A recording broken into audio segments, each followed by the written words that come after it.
बरसात के मौसम में समोसे पकौड़े छोड़ें और कुछ नया ट्राई करें। बहुत ही मज़ेदार सी और बिल्कुल यूनिक सी रेसिपी आपके लिए लेके आई हूँ। आप यकीन करें, अगर आप एक दफ़ा बनाएंगे ना तो आप इसको मिनटों में बना लेंगे और बहुत ज़्यादा टाइम भी नहीं लगेगा और बहुत ज़्यादा आपका खर्चा भी नहीं होगा। सिर्फ़ और सिर्फ आलू और मैदे से ये मज़ेदार से स्नैक्स आप रेडी कर सकते हैं। किस तरीके से ये बनाए जाते हैं मैं आपको यहाँ पर स्टेप बाय स्टेप बताऊंगी, तो वीडियो को आपने फुल वॉच करना है, कोई पार्ट मिस नहीं करना। तो चलिए जी शुरू करते हैं अपनी आज की वीडियो। ये मज़ेदार से आलू के स्नैक्स बनाने के लिए सिर्फ़ और सिर्फ हमें चाहिए आलू और 1 कप मैदा। तो चलिए जी शुरू करते हैं अपनी आज की मज़ेदार सी रेसिपी। बिस्मिल्लाहिर्रहमानिर्रहीम।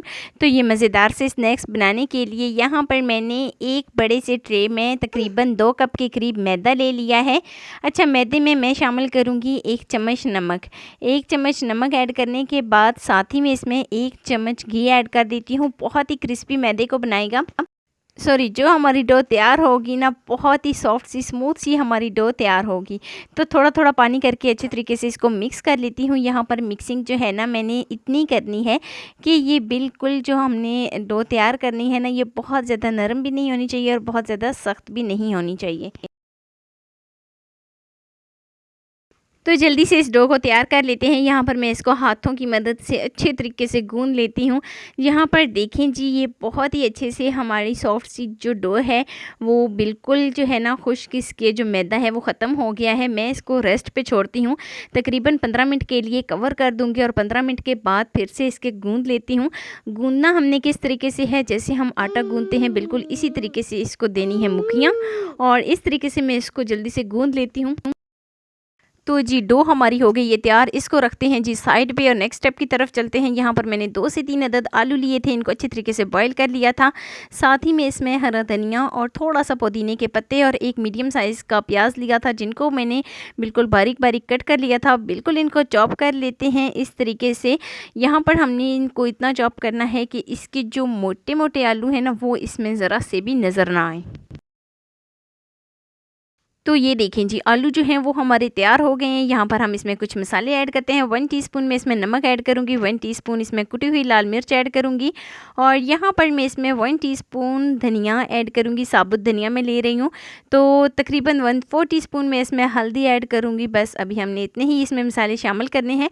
तो अच्छे तरीके से इसको मिक्स कर लेती हूँ। चम्मच की मदद से हम इसको बिल्कुल अच्छे तरीके से मिक्स करते हैं ताकि मसाला जो है ना वो सारे आलू के साथ बहुत ही अच्छे तरीके से एब्जॉर्ब हो जाए।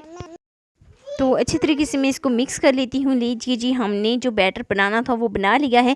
यहाँ पर जो मैंने डो शुरू में तैयार करके रखी थी उसके मैंने 2 अदद पेड़े बना लिए हैं। तो इन्हीं पेड़ों को उठाऊंगी और एक पेड़ा इस तरीके से नीचे जो है ना खुश्क मैदा डस्ट करूँगी और अच्छे से इसकी एक रोटी बना लेती हूँ। यहाँ पर हमने रोटी को बहुत ज़्यादा पतला भी नहीं करना और बहुत ज़्यादा मोटी भी रोटी नहीं रखनी। इस तरीके से मैं इसको एक रोटी की शक्ल में ले आती हूँ। तो इस तरीके से मैंने इसको बिल्कुल जो है ना पतला भी नहीं किया और बहुत ज़्यादा मोटा भी नहीं किया। आप देख सकते हैं बिल्कुल दरमियाने साइज़ की हमारी रोटी जो है वो बनकर तैयार हुई है। जो बैटर मैंने बना के रखा था उसकी छोटी छोटी गोलियां बनाऊंगी। इस तरीके से 3-3 पीसेस में रख लेती हूँ। तकरीबन हमने इसका गैप छोड़ना है थोड़ा सा। और देखें जी, यहाँ पर मैं इसको हाथों की मदद से ऊपर से प्रेस करूँगी ताकि आटा जो है वो मैदा जो है वो अच्छे तरीके से चिपक जाए। तो जैसे ही मैदा चिपक जाएगा तो अब मैं इसकी कटिंग कर लेती हूँ। सबसे पहले हम साइड पे इसकी कटिंग करेंगे, चारों साइडों पे हम इस तरीके से इसकी कटिंग करेंगे और इसको एक चौकोर फॉर्म में ले आएंगे।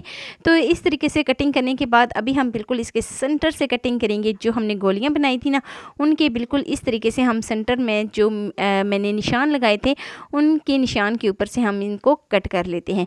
तो लीजिए जी, कटिंग करने के बाद अब हम एक उठाएंगे, हल्का सा ऊपर प्रेस करेंगे और गरम गरम घी में डाल देते हैं।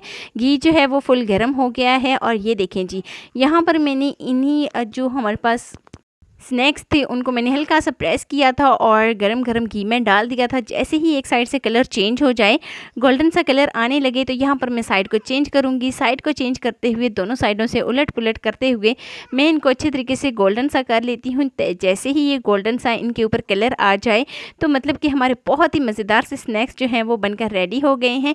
यहाँ पर मैं इसको सर्व करती हूँ। तो फिर मैं आपको इसकी फाइनल लुक पे लेके जाती हूँ। देखें जी, बहुत ही मज़ेदार से हमारे स्नैक्स दोनों साइडों से अच्छे तरीके से पक चुके हैं और बहुत ही खूबसूरत सा इनका गोल्डन सा कलर आ चुका है। तो यहाँ पर मैं इसको सर्व करती हूँ और ये देखें जी, 1 से 2 रोटी के अंदर ही हमारे ढेर सारे स्नैक्स जो हैं वो बनकर रेडी हो गए हैं। सब खुश, बच्चे भी खुश और बनाने वाले भी खुश। तो एक उठाती हूँ, उठाने के बाद मैं आपको एक चेक करा देती हूँ, इसकी फीलिंग चेक कराती हूँ कि किस तरीके से ये मज़ेदार से स्नैक्स जो हैं वो रेडी हुए हैं। तो ये है जी इसकी फ़ाइनल लुक। गर्मियों में वैसे भी किचन में इतना ज़्यादा खड़ा नहीं होना पड़ेगा और ये मज़ेदार से स्नैक्स भी बनकर रेडी हो जाएंगे। तो ये देखें जी, बहुत ही मज़ेदार से हमारे स्नैक्स जो हैं वो रेडी हैं। ये है जी इसकी फ़ाइनल लुक। कैसी लगी जी मेरी आपको आज की वीडियो आपको ज़रा सी भी अच्छी लगी हो तो लाइक कर देना। फर्स्ट टाइम है चैनल पे तो चैनल को लाजमी सब्सक्राइब कर देना और बेल आइकॉन को लाजमी प्रेस कर देना ताकि मेरी डेली वीडियो अब तक पहुँच सके। दोस्तों के साथ, रिश्तेदारों के साथ शेयर लाजमी करना और मुझे एक प्यारा सा खूबसूरत सा फीडबैक लाजमी देना। मिलते हैं जी नेक्स्ट वीडियो में। अल्लाह हाफिज़।